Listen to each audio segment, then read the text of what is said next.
Good evening students, और मैं आपके सामने डीके चौधरी और आप सभी का कैरियरवेल ऐप पर स्वागत है। देखिए, जो कल की क्लास हमारी हुई थी तो उसमें हमने राइट टू इंफॉर्मेशन एक्ट 2005 करवाया था और राइट टू इंफॉर्मेशन एक्ट 2005 पूरा फिनिश हो चुका है। तो कल हम सूचना के अधिकार अधिनियम को पूरे तरीके से विद सेक्शन हम खत्म करवा चुके हैं। उसमें हमने सेंट्रल इंफॉर्मेशन कमीशन, केंद्रीय सूचना आयोग भी बताया और उसमें हमने स्टेट इंफॉर्मेशन कमीशन भी बताया। तो बेटा, जो ये एक्ट हैं, जो लगभग 14-15 एक्ट आपके होंगे, इसी तरीके से आपके एक्ट बताए जाएंगे और जो इम्पोर्टेंट धाराएं होंगी वो आपको करवाई जाएंगी। हालांकि ये नेशनल ह्यूमन राइट, जैसे हम ह्यूमन राइट की बात करें, हम आरटीआई की बात करें, ये दोनों एक्ट वाकई बहुत इंपॉर्टेंट हैं। तो फिर मैंने भी इनको बहुत अच्छे ढंग से आपको समझाया ताकि आपको किसी टाइप की कोई दिक्कत ऐसे क्वेश्चनों में ना हो। ठीक है। देखिए, अगर आप ये पूछ रहे हो कि सर ये एक्ट कैसे याद होंगे, तो बेटा पहली बात तो ऐसा नहीं है कि हर एक्ट में इतनी धाराएं आपको पढ़नी पड़ेंगी, लेकिन जो एक्ट जहां से क्वेश्चन हमेशा पूछे जाते हैं उन एक्ट की मोस्टली धाराएं आपको पढ़नी पड़ेंगी।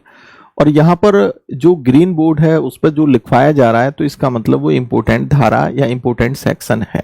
चलिए, खैर घबराओ मत बेटा, टाइम आप लोगों के पास है। पेपर आपका इतना जल्दी नहीं हो रहा। तो पेपर की बात करें तो बेटा नवंबर-दिसंबर में आपका पेपर गया, तो पेपर इससे पहले नहीं होने वाला आपका किसी भी तरीके से। ठीक है। तो आपके पास बेटा पूरा 4-5 महीने का टाइम है, बहुत अच्छे से रिवीजन कर सकते हो। मन से बेटा मेहनत करते रहो। ठीक है। देखिए, अब नैन्सी कह रही है सर आप एक्ट इतना डिटेल में पढ़ा रहे हो, तो बेटा देखो, ऐसा मैंने आपसे पहले भी कहा, यहाँ कैरियर बिल पे बेटा ये कोई मतलब नहीं होता है कि हम आपसे पैसा लें और बस टाइम पास किया और बात खत्म हो जाए। हमें चाहे 6 महीना लग जाए, हमें बेशक 8 महीना लग जाए, लेकिन हमेशा कैरियर बिल पे बैच हमेशा अच्छे कंटेंट के साथ ही पढ़ाया जाता है। समझे कि नहीं समझे। और ये जो आरटीआई एक्ट मैंने इतना, आप कह रहे हो कि भाई आपने बहुत गहनता के साथ पढ़ाया, तो ऐसी बात नहीं है। ये जो एक्ट में जो मैंने धाराएं पढ़ाई हैं बेटा, ये आती हैं 2017 का पेपर उठा के देखो एसआई का। इसके अलावा आप जो है यूपीएसआई का 2014 का पेपर उठा के देखो तो क्वेश्चन तो आए। तो ऐसा नहीं है कि भाई बेफालतू की चीजें बताई जा रही हैं कि मैं अपनी कोई प्रभावशीलता आप पे दिखाना चाहता हूं। तो जो चीजें जरूरी हैं और आपके सिलेक्शन के लिए जरूरी है, उसमें हम पूरा प्रयास करते हैं कि कोई चीज कितनी डीप आपको पढ़ानी चाहिए, क्योंकि हमारा एक शुरू से एक मकसद ये रहा है कि आपका सिलेक्शन बेटा होना चाहिए। समझे कि नहीं समझे। खैर, कुल मिलाकर हम आगे बढ़ते हैं बेटा। यहां पर देखिए, मानवाधिकारों की अगर हम ह्यूमन राइट की बात अगर हम करें, किसकी बात करें, अगर हम ह्यूमन राइट की बात अगर हम करें, 1 मिनट बेटा,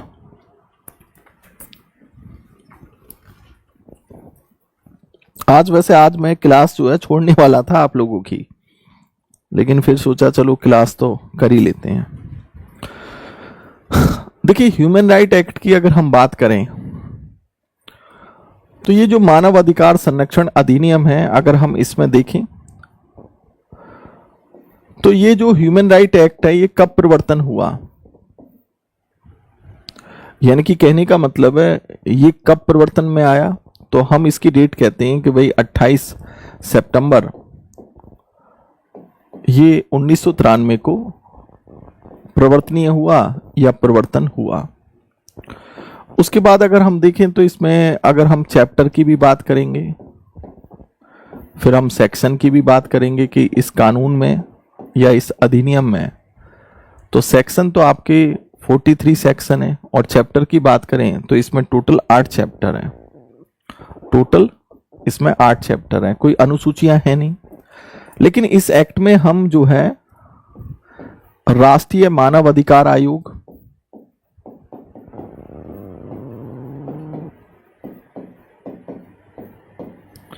इसके विषय में भी पढ़ेंगे, जिसको हम नेशनल ह्यूमन राइट कमीशन कहते हैं। और इस एक्ट में हम राज्य मानव अधिकार आयोग, इसके विषय में भी पढ़ेंगे। और हालांकि देखा जाए तो इसके निचले स्तर पर भी मानव अधिकार आयोग होते हैं, लेकिन ये जो राष्ट्रीय मानव अधिकार आयोग है ये आपका इसके विषय में चैप्टर 2 बात करता है, और राज्य मानव अधिकार आयोग के लिए इससे संबंधित चैप्टर कौन सा है, वो चैप्टर नंबर 3 है। तो कहने का मतलब ये है कि बात यहां पर ये आती है कि जो बार बार हम ह्यूमन राइट की बात कर रहे हैं कि ह्यूमन राइट होता क्या है।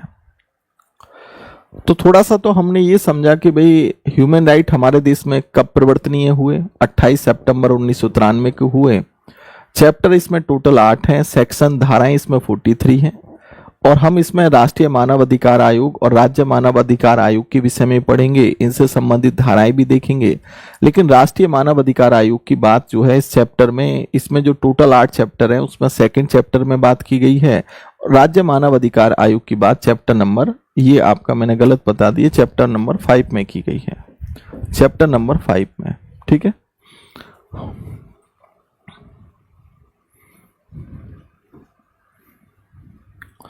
हो गया बेटा, इतना तो समझ लिया आपने।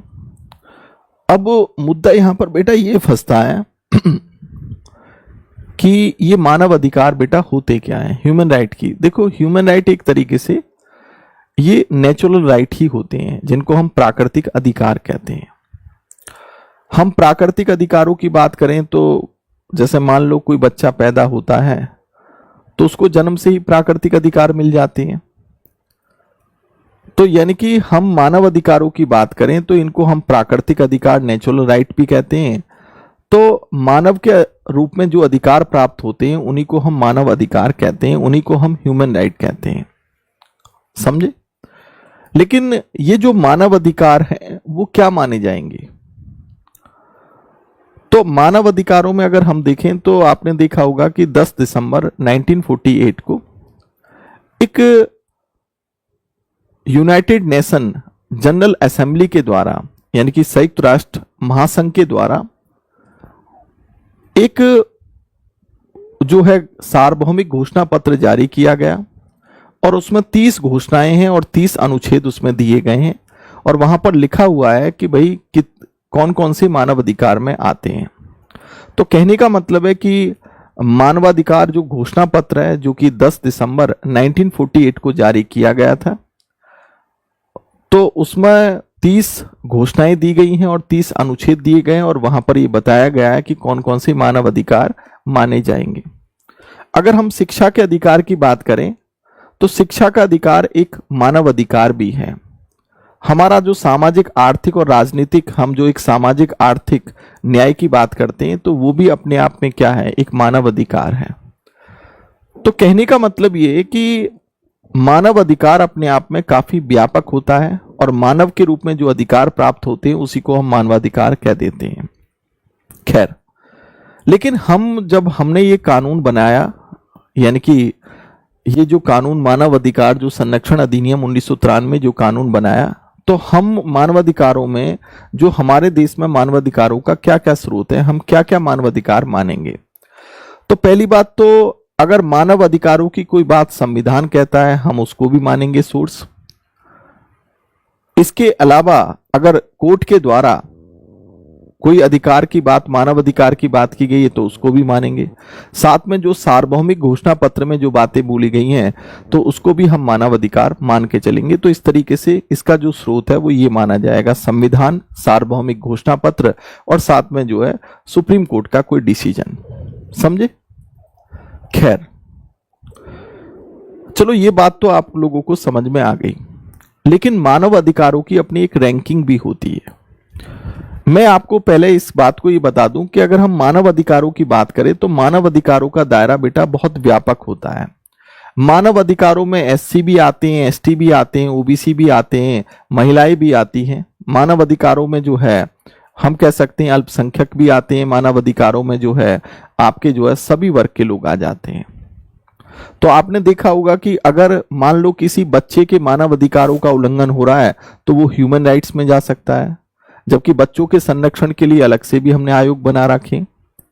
आपने देखा होगा कि किसी महिला का अगर मानव अधिकार का उल्लंघन होता है तो वो महिला आयोग तो जा सकती है, क्योंकि महिला आयोग स्पेशल उसके अधिकारों के लिए बना है, लेकिन वो ह्यूमन राइट में भी केस कर सकती है। अगर कोई शेड्यूल कास्ट का व्यक्ति है, कोई शेड्यूल ट्राइब का व्यक्ति है, कोई ओबीसी व्यक्ति है, कोई अल्पसंख्यक माइनॉरिटीज व्यक्ति है, और उसके मानव अधिकारों का अगर हनन होता है तो वो ह्यूमन राइट्स में जा सकता है। लेकिन अलग अलग हमने इसके लिए आयोग भी बनाए हैं। शेड्यूल कास्ट के लिए शेड्यूल कास्ट कमीशन है, शेड्यूल ट्राइब के लिए शेड्यूल ट्राइब कमीशन है, ओबीसी के लिए राष्ट्रीय पिछड़ा वर्ग आयोग है। तो कहने का मतलब ये है कि ये नेशनल ह्यूमन राइट्स कमीशन जो होता है, तो कहने का मतलब है कि हमारे देश में राष्ट्रीय मानव अधिकार जो आयोग है वो जितने भी टाइप के जो शोषण के लिए आयोग बनाए गए हैं, तो उन सब की व्यापकता इसमें जो है सन्निहित होती है। यानी कि कहने का मतलब है कि हर तरह का जो भी शोषण होगा वो मानव अधिकार का शोषण एक तरीके से माना जाता है। अब देखिए, सुनिए, आप लोगों को किसी भी तरीके से बहुत, मैं इस तरीके से नहीं पढ़ा रहा कि हाँ भाई सर आप तो बहुत ज्यादा व्यापक कॉम्प्रहेंसिव पढ़ा रहे हो, ऐसा नहीं है बेटा। जो चीजें आप लोगों के लिए जरूरी है वही चीजें आपको बताई जा रही हैं। और जो एक्ट जितना इंपोर्टेंट होगा मैं उसी तरीके से, उसी इफेक्टिव तरीके से उस एक्ट को पढ़ाऊंगा। भाई सीआरपीसी आपके लिए कोई इंपोर्टेंट नहीं था, मैंने सीआरपीसी कोई क्या व्यापकता के साथ नहीं कर पाया। एविडेंस एक्ट आपके लिए कोई खास इंपोर्टेंट नहीं था, तो उतनी गहराई के साथ मैंने वो पढ़ाया ही नहीं। आईपीसी इंपोर्टेंट था तो आपको बहुत अच्छे से पढ़ाया। अब जो एक्ट जितने इंपोर्टेंट होंगे उसी गहराई के साथ आपको पढ़ाए जाएंगे, समझे?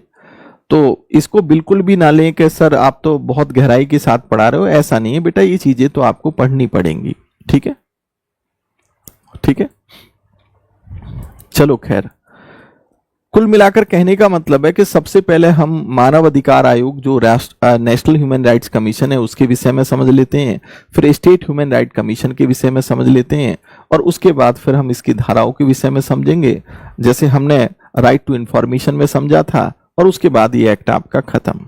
ठीक है, तो हम मोटा मोटा क्या समझे कि मानव अधिकार क्या होते हैं, कि मानव के रूप में किसी व्यक्ति को जो अधिकार प्राप्त हैं उसी को हम मानव अधिकार कहते हैं।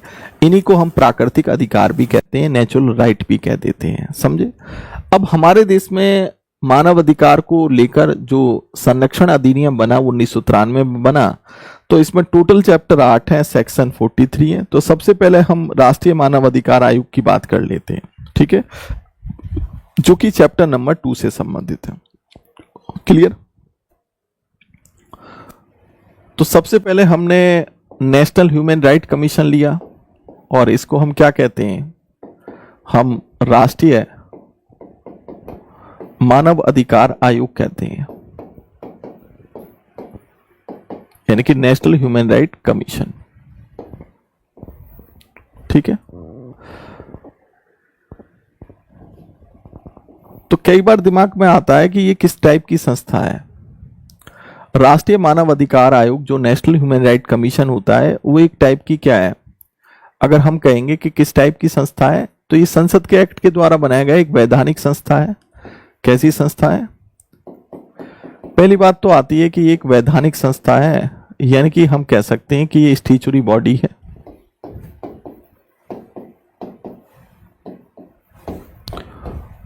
और स्टैट्यूटरी बॉडी क्यों है? क्योंकि इसको ह्यूमन राइट जो एक्ट 1993 में आया था उसके थ्रू बनाया गया है। राष्ट्रीय मानव अधिकार आयोग जो अधिनियम आया था, मानवीय अधिकार अधिनियम, उसके तहत इसको बनाया गया संसद के द्वारा, संसद के एक्ट के द्वारा। तो इसका मतलब ये क्या हुआ, वैधानिक संस्था होगी। अब ये जो नेशनल ह्यूमन राइट्स कमीशन है एक मल्टी मेंबर बॉडी है, बहुसदस्यीय संस्था है, यानी कि कहने का मतलब है कि ये मल्टी मेंबर बॉडी है। क्या है? मल्टी मेंबर बॉडी है, इसमें काफी लोग होते हैं। देखो यहां पर एक बात और समझो,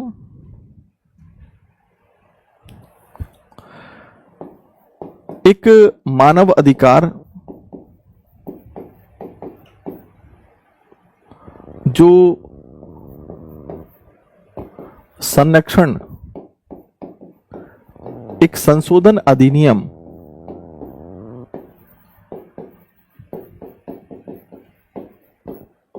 2019 भी ला दिया गया। ये जो मानव अधिकार संरक्षण संशोधन अधिनियम 2019 लेके आए, तो इसके द्वारा इस जो हमारा जो ये ह्यूमन राइट एक्ट 1993 है उसमें थोड़ा सा बदलाव किया गया। पहले अगर हम बात करें तो जैसे हम कहते हैं कि यहां पर हम चेयरमैन की बात करें, तो चेयरमैन पहले क्या होता था कि आज की डेट में अगर हम देखें तो इसका जो अध्यक्ष है वो कौन बनता है? Retired chief justice of India या रिटायर्ड जज ऑफ सुप्रीम कोर्ट बनते हैं।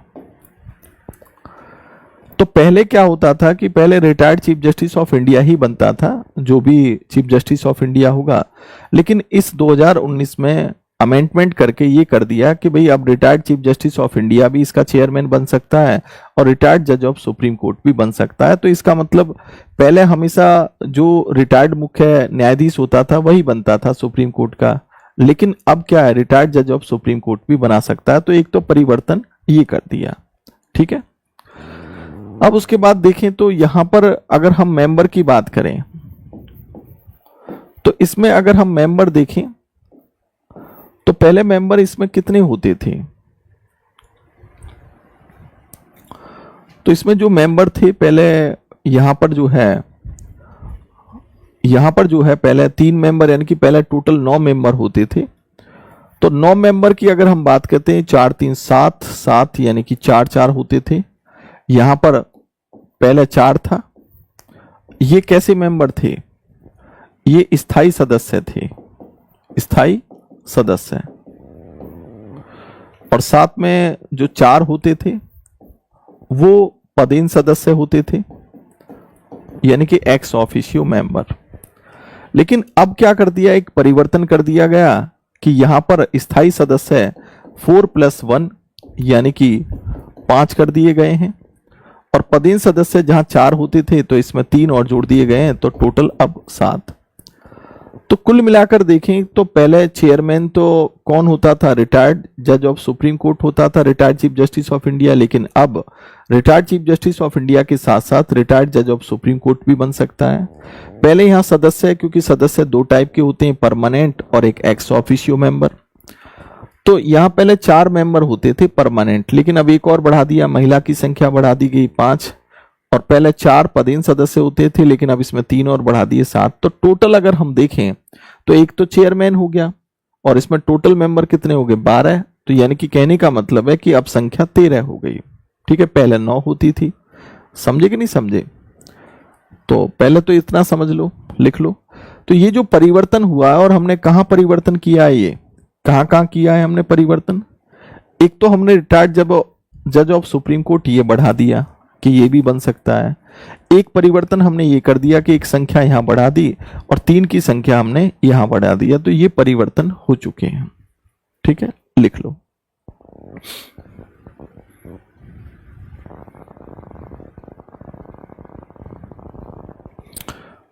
नहीं, जो एविडेंस एक्ट है बेटा नोट्स में तो दे दिया ना मैंने।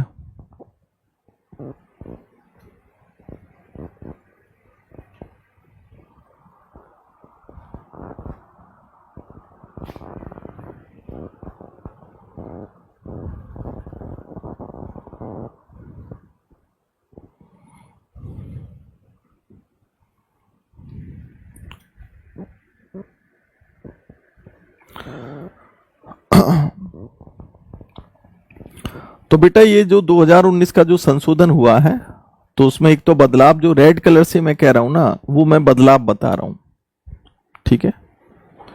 चलो आपने लिख लिया ये। उसके बाद अगर हम आगे देखें,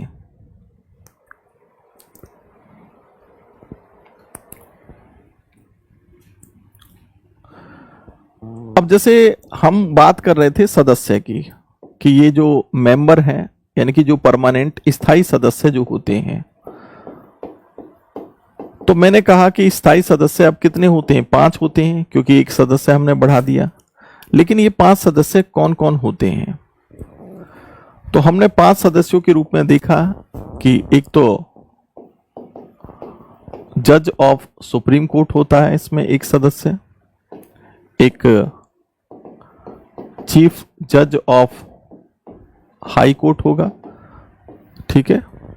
साथ में 2+1 ऐसे लोग होंगे जो कि नॉलेज ऑफ ह्यूमन राइट रखते हैं, नॉलेज ऑफ ह्यूमन राइट, जिनको मानव अधिकार का ज्ञान है।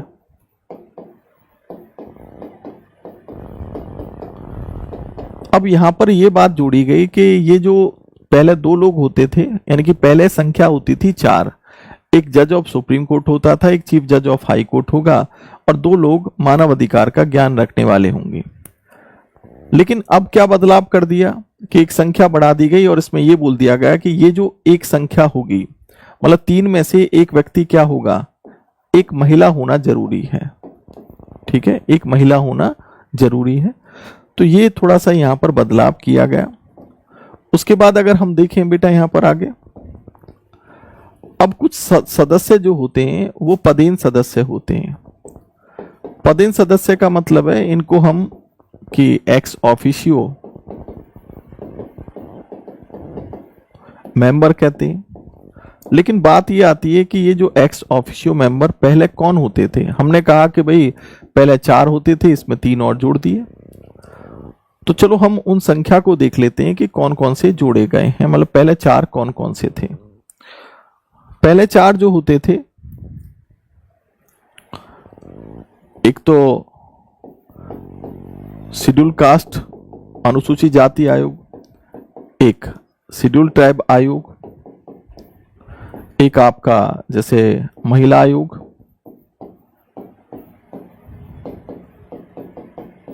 और एक आपका अल्पसंख्यक आयोग।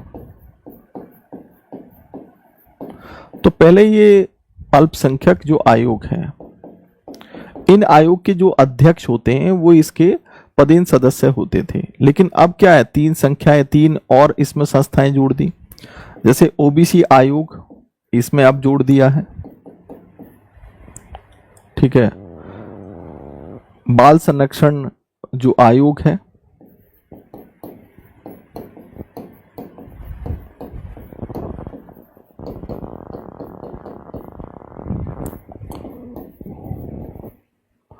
और एक विकलांग, हम कह सकते हैं कि विकलांग आयोग लिख सकते हैं, हैंडीकैप्ड।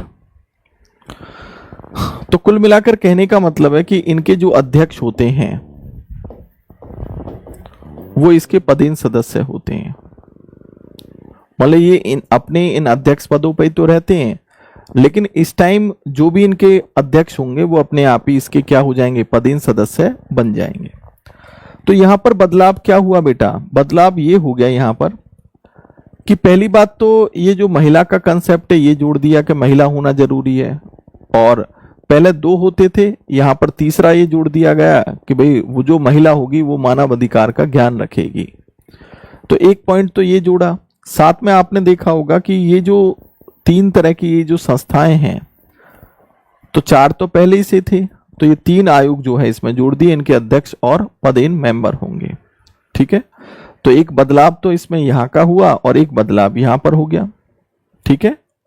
तो ये लिख लो।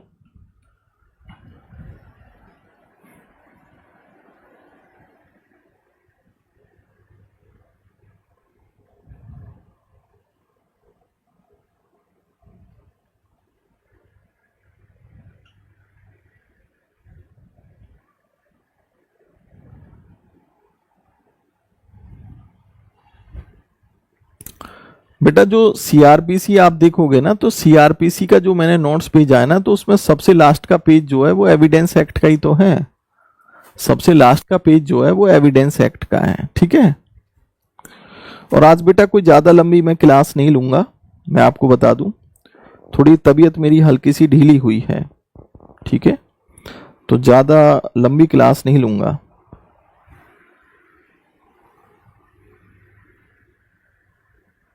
हो गया, लिख लिया आप लोगों ने?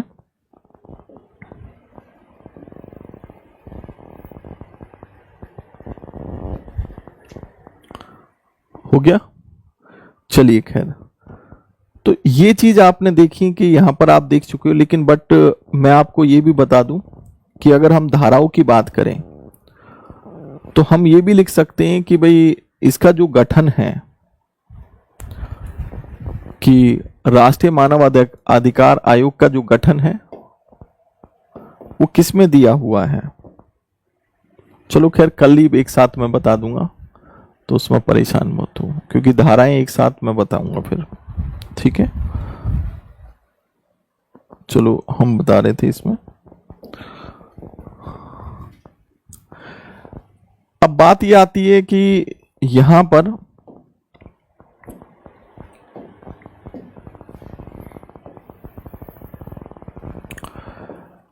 इस आयोग के जो अध्यक्ष हैं, जो चेयरमैन हैं और जो सदस्य हैं यानी कि पूर्णकालिक, इनको अपॉइंट कौन करेगा? तो अपॉइंट बाय प्रेसिडेंट है, भाई राष्ट्रपति के द्वारा ही किए जाएंगे। लेकिन इसके लिए एक कमेटी बनेगी।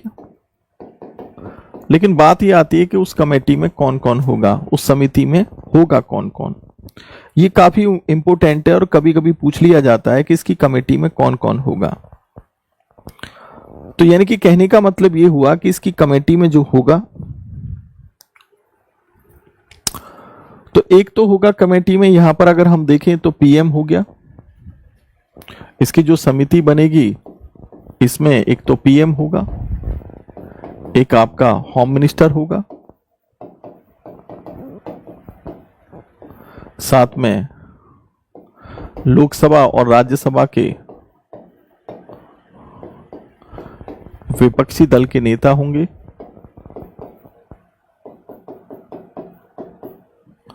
और अपोजिशन लीडर विपक्षी नेता, साथ में लोकसभा का यहां पर अध्यक्ष हो गया, और यहां पर राज्यसभा का हम कह सकते हैं उपसभापति। तो ये कमेटी जो है, इस कमेटी का हेड कौन होगा? पीएम। और ये कमेटी तय करेगी कि कौन अध्यक्ष बनेगा, कौन सदस्य, उसकी सलाह पर राष्ट्रपति अध्यक्ष और सदस्य बनाएगा, ठीक है। अब यहां पर बात आती है कि इसका कार्यकाल कितना होता है। तो हालांकि पहले कार्यकाल 5 वर्ष होता था, लेकिन अब कितना होता है? 3 वर्ष। और रिटायरमेंट एज कितनी है? वही 70 वर्ष है। तो एक परिवर्तन यहां पर कर दिया गया कि पहले 5 साल था, अब क्या है? 70 वर्ष है। लेकिन अगर हम हटाने की बात करें तो इसको हटाया कैसे जाता है? इनको बाय प्रेसिडेंट, राष्ट्रपति के द्वारा हटाया जाएगा। लेकिन किसकी सलाह पर? एडवाइस ऑफ सुप्रीम कोर्ट की सलाह पर। और यहां पर वही कि साबित कदाचार के आधार पर और असमर्था के आधार पर उसको हटाया जाएगा, ठीक है। कि यानी कि साबित कदाचार और असमर्था के आधार पर। यहां पर अगर हम देखें तो इसकी जो सैलरी है, इसकी अलाउंस है और इसकी सर्विस कंडीशन है, वो तय कौन करेगा? इसका वेतन है, इसका भत्ता है, और इसकी पेंशन जो है वो केंद्र सरकार तय करती है, सेंट्रल गवर्नमेंट के द्वारा। इसके अलावा अगर हम ये देखें कि ये अपनी वार्षिक रिपोर्ट एनएचआरसी ये किसको देता है, तो हम यहां लिखेंगे केंद्र सरकार को देता है, यानी कि सेंट्रल गवर्नमेंट को। बात आती है कि ये एक तरीके से सिविल कोड जैसी पावर रखता है, सिविल कोड जैसी शक्तियां रखता है। जैसे आपने देखा होगा कि मैंने सेंट्रल इंफॉर्मेशन कमीशन बताया, केंद्रीय सूचना आयोग, राज्य सूचना आयोग बताया, तो उनके पास भी सिविल कोड जैसी शक्तियां होती हैं। तो इसके पास भी सिविल कोड जैसी शक्तियां होती हैं, जिसमें वो सम्मन जारी कर सकते हैं, किसी ह्यूमन राइट्स को लेकर डॉक्यूमेंट्स जारी किया जा सकता है, कोर्ट से भी क्या है किसी के रिगार्डिंग मांग सकता है, कैदियों की जो है उनका जो है निरीक्षण कर सकता है जेलों में जाके, वगैरह वगैरह। तो यहाँ सिविल कोड जैसी पावर इसके पास होती है। बात आती है कि यहाँ पर चलो ये बात तो समझ में आ गई इसका मुख्य फंक्शन है क्या?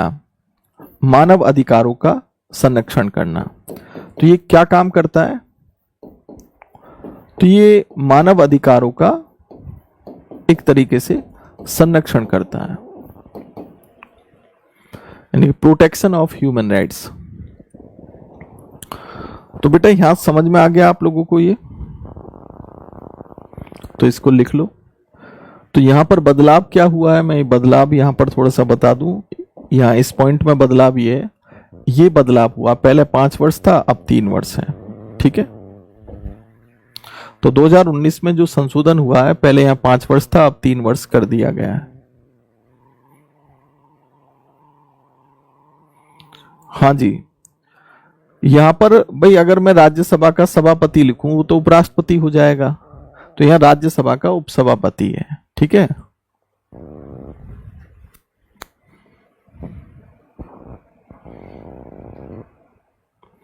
क्लियर हो गया?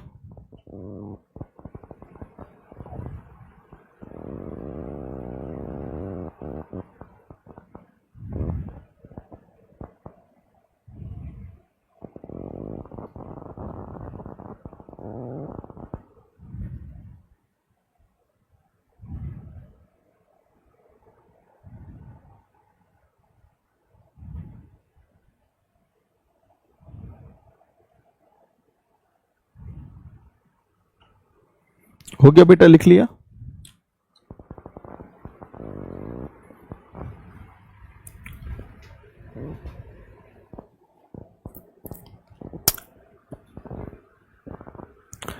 देखिए, हटाने वाला मतलब ये होता है बेटा यहां पर कि जैसे इसको हटाता कौन है? राष्ट्रपति ही हटाता है सुप्रीम कोर्ट की सलाह पर। अब जैसे मान लो कि कोई मामला, जैसे कोई रेप का मामला जो है किसी ह्यूमन राइट्स कमीशन के सदस्य या अध्यक्ष पे लगा, तो इसको हम साबित कदाचार कह देते हैं, प्रूव्ड मिसबिहेवियर। तो देन मामला सुप्रीम कोर्ट में जाएगा और सुप्रीम कोर्ट कहता है कि भाई हटा देना चाहिए, तो देन उसको जो है एक तरीके से हटा दिया जाएगा। क्योंकि देखिए, ये इतने बड़े पद होते हैं, अगर कोई मामले किसी के खिलाफ जाते हैं तो सबसे पहले पद को ही हटाया जाता है कि भाई ठीक है, अगर ये मामले में संज्ञान में आता है कि ऐसा हुआ है तो पहले पद से हटाया जाता है, फिर बाद में केस अपना चलता रहता है। ठीक है,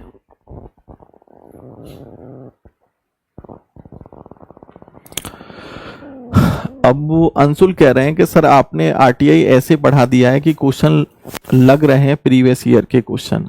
तो ठीक है, प्रीवियस ईयर्स के बेटा क्वेश्चन निकालते रहो, आराम से हो जाएंगे। साबित कदाचार का मतलब होता है कि जैसे मतलब साबित कदाचार, प्रूव्ड मिसबिहेवियर का मतलब आप ये मान के चलो कि जैसे किसी भी तरह का वो कोई अगर अपराध करता है, जैसे रेप का अपराध हो गया, कोई भ्रष्टाचार का अपराध हो गया, वगैरह वगैरह। ठीक है, अब देखिए ये बात तो समझ में आ गई बहुत अच्छे तरीके से। अब जैसे नेशनल ह्यूमन राइट कमीशन हमने बताया, तो ऐसी आपका स्टेट ह्यूमन राइट कमीशन है। तो ये क्लियर हो गया। तो उसके बाद हम कहते हैं कि भाई अब जो है स्टेट ह्यूमन राइट्स कमीशन है, तो आपका स्टेट ह्यूमन राइट कमीशन है।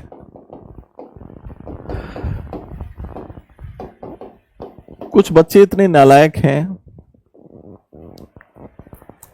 खैर अब मैं क्या बोलूं, मुझे रोज कुछ ना कुछ चीजें ऐसी मिलती हैं। तो इसको हम क्या कहेंगे? राज्य मानव अधिकार आयोग।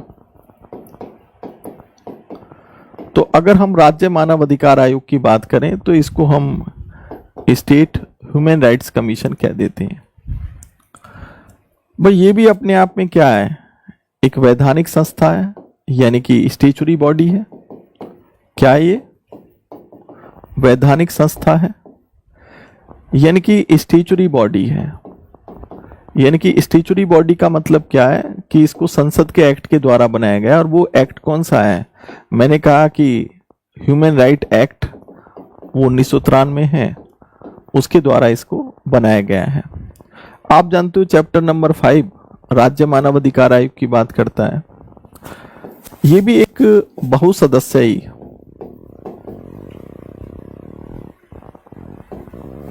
संस्था है। यानी कि मल्टी मेंबर बॉडी है।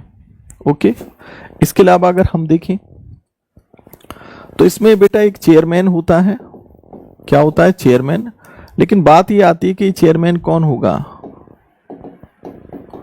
चीफ जज ऑफ हाई कोर्ट होता है।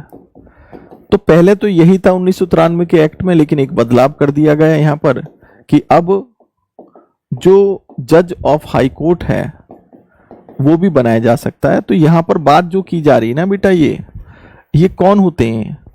ये सब रिटायर्ड होते हैं। क्या होते हैं? रिटायर्ड। तो पहले तो ये था कि चीफ जज ऑफ हाई कोर्ट ही राज्य मानव अधिकार आयोग का अध्यक्ष बनता था, लेकिन अब जज ऑफ हाई कोर्ट भी बन सकता है। ठीक है। दूसरी बात, इसमें 2 मेंबर होते हैं, और 2 मेंबर की बात करें तो 2 मेंबर कौन होते हैं? तो एक तो यहां पर अगर हम देखें तो या तो वो जज ऑफ हाई कोर्ट हो सकता है, या वो डिस्ट्रिक्ट जज यानी कि डीजे हो सकता है, और दूसरा एक को नॉलेज ऑफ ह्यूमन राइट, और जिसको मानव अधिकार का ज्ञान भी हो। ठीक है। तो 2 मेंबर इसमें होंगे। लेकिन बात यहां पर अब ये आती है कि भैया इनको अपॉइंट कौन करेगा? अगर हम अपॉइंट की भी बात करें तो यहां पर अगर हम देखें कि भाई इनको नियुक्त कौन करेगा, तो यही बता देता हूं चलो। तो इनको जो अपॉइंट है, अपॉइंट बाय क्या होगा? ऑब्वियस ही बात है, गवर्नर होगा, कि गवर्नर के द्वारा इनको नियुक्त किया जाएगा। लेकिन यहां पर भी एक कमेटी बनेगी, और जो समिति बनेगी उसमें कौन होगा? एक आपका सीएम होगा, एक आपका होम मिनिस्टर होगा, इसके अलावा विधानसभा का अध्यक्ष होगा, और विधानसभा का विपक्ष का नेता होगा। लेकिन अब एक बात बताइए, विधान परिषद की बात करें तो विधान परिषद तो हर जगह तो होती नहीं है। मान लो कहीं पर अगर विधान परिषद भी है, तो अगर विधान परिषद है तो फिर ये भी जुड़ जाएंगे वहां पर। विधान परिषद का सभापति जुड़ जाएगा, और साथ में विधान परिषद का विपक्ष नेता भी जुड़ जाएगा। अगर वहां पर विधान परिषद है, और नहीं है तो फिर यही रहेंगे कमेटी में।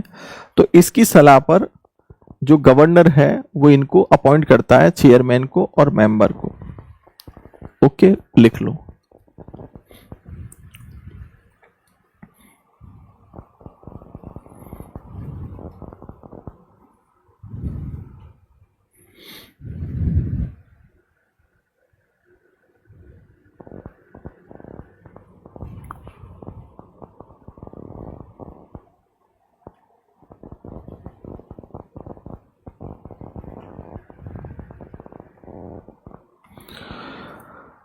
तो बता तो दिया बेटा, राज्यपाल इसका अपॉइंटमेंट कर रहा है एक समिति की सलाह पर। समिति में कौन कौन होते हैं ये बता दिया मैंने कि ये होते हैं, मतलब जहां विधानसभा होगी तो ये होंगी, और जहां विधानसभा विधान परिषद होगी तो ये भी जुड़ जाएंगे। विधान परिषद का सभापति और विधान परिषद का विपक्षी नेता। कुछ बच्चों को बस कुछ बच्चे ऐसे भी होते हैं हमेशा क्लास में जो हमेशा नकारात्मक बातों को देखते हैं। सर की आवाज कम है या ज्यादा है, ठीक है, आज सर मन से नहीं पढ़ा रहे, आज सर ऐसे हैं, आज वैसे हैं, सर पे इतना अच्छा पढ़ाना नहीं आता, तमाम तरह की बातें। और रोज मुझे कमेंट मिलते हैं इस तरह की। पता नहीं लोगों में कितनी नकारात्मक भरी हुई है, नकारात्मक चीजें समझ में नहीं आता। यार तुम एक बार बताओ, मेरी कम से कम सकारात्मक चीजें भी तो देखो, कि वो देखनी नहीं आती।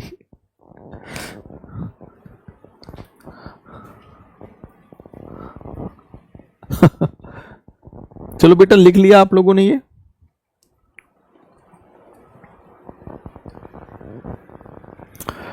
एच मिनिस्टर का मतलब है होम मिनिस्टर, यानी कि गृह मंत्री। इसका मतलब होता है गृह मंत्री, ठीक है।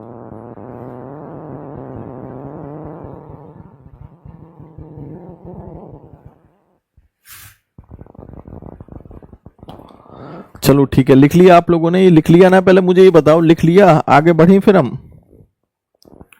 तो यहां पर मैं ये लिखवा देता हूं, रेड कलर में कर देता हूं कि यहां बदलाव क्या हुआ है 2019 के एक्ट के अनुसार।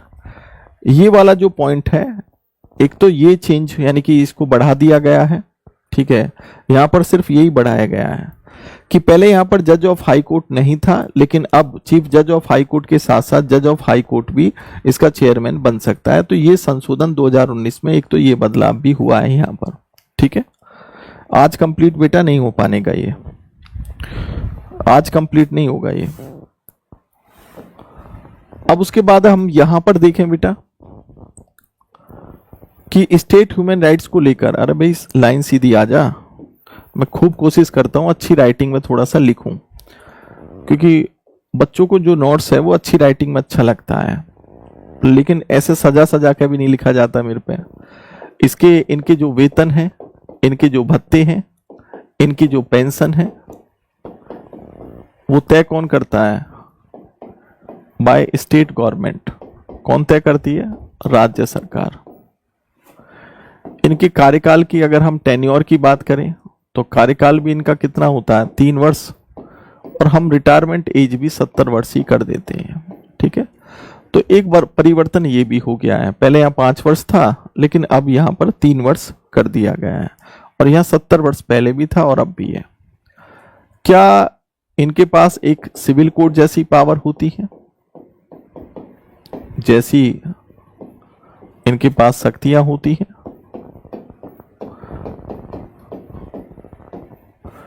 सिविल कोड का मतलब ये नहीं है कि भाई इनके पास आपराधिक दंड देने का अधिकार है, ये होती तो अपने आप में एक सलाहकारी संस्था ही है।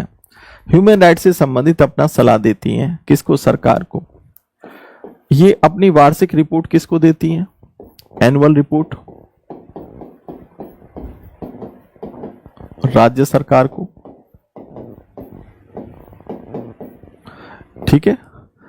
मेरे ख्याल से इतने ही पॉइंट है, या कोई और भी पॉइंट है इसमें? और तो मुझे लगता है हाँ, हटाना लिख सकते हैं हम। अगर हटाना देखें तो इसके सदस्य, चेयरमैन और मेंबर को कैसे हटाया जाता है? वही एडवाइस ऑफ सुप्रीम कोर्ट पर, यानी कि कहने का मतलब है कि हटाने के लिए कौन हटाएगा? यहां पर थोड़ा अंतर है, यहां पर कौन हटाएगा? बाय प्रेसिडेंट ही हटाता है, और किसकी सलाह पर? Advice of supreme court, supreme court की सलाह पर हटाएगा। साबित कदाचार और असमर्था के आधार पर।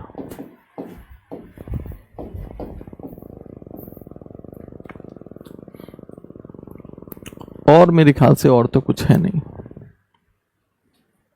ठीक है।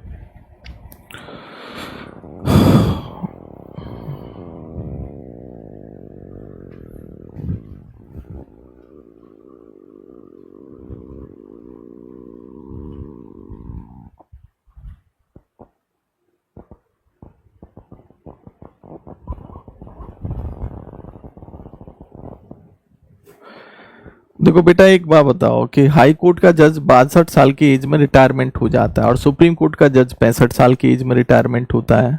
तो इनके लिए जो मैक्सिमम एज है बेटा वो 70 साल दी है, यानी कि ये 70 साल तक, यानी कि जो भी पहले होगा, मतलब 3 साल का कार्यकाल होगा। मान लो कि यहाँ पर हम नेशनल ह्यूमन राइट्स में देखें कि हम ये मान के चलते हैं कि उसकी एज है 65 साल, तो वो 3 साल के लिए तो काम करेगा, यानी कि 68 में हट जाएगा वो, ठीक है।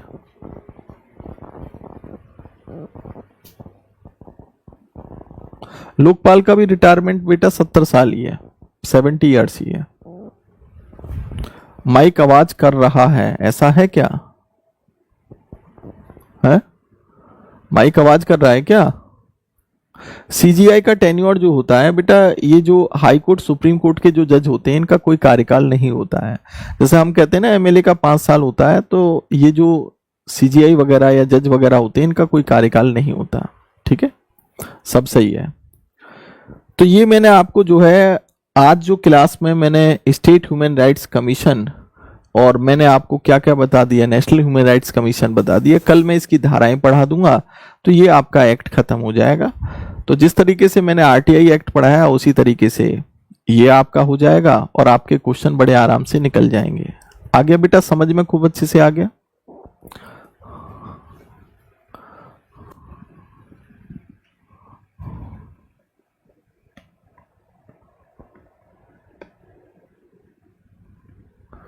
माइक की आवाज कर रहा है भैया, आप देख लेते हैं माइक कैसे आवाज कर रहा है भैया।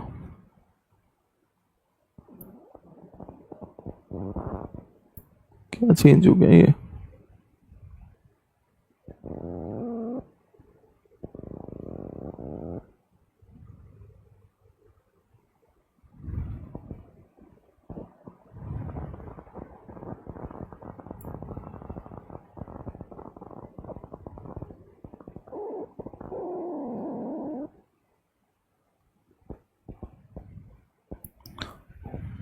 ठीक है, नहीं सर क्लियर है, साउंड क्लियर है। चलो खैर, आज की क्लास बेटा हम यहीं पर खत्म करते हैं, नेक्स्ट क्लास में मिलते हैं। और अगर आप एमसीक्यू करना चाहते हो तो एक 10:30 बजे हमारा एमसीक्यू क्लास शुरू होगा, तो उसको आप ज्वाइन कर लेना, ठीक है। वो डेली 10:30 बजे मैं ज्वाइन करता हूँ और मेरा जो टेलीग्राम चैनल है उस पर हमेशा उसका लिंक होता है, ठीक है। और सर कोई माइक वॉइस नहीं और रही है, ओके नाइट। चलो ठीक है बेटा, आज की क्लास हम यहीं पर खत्म करते हैं। ओके, जय हिंद।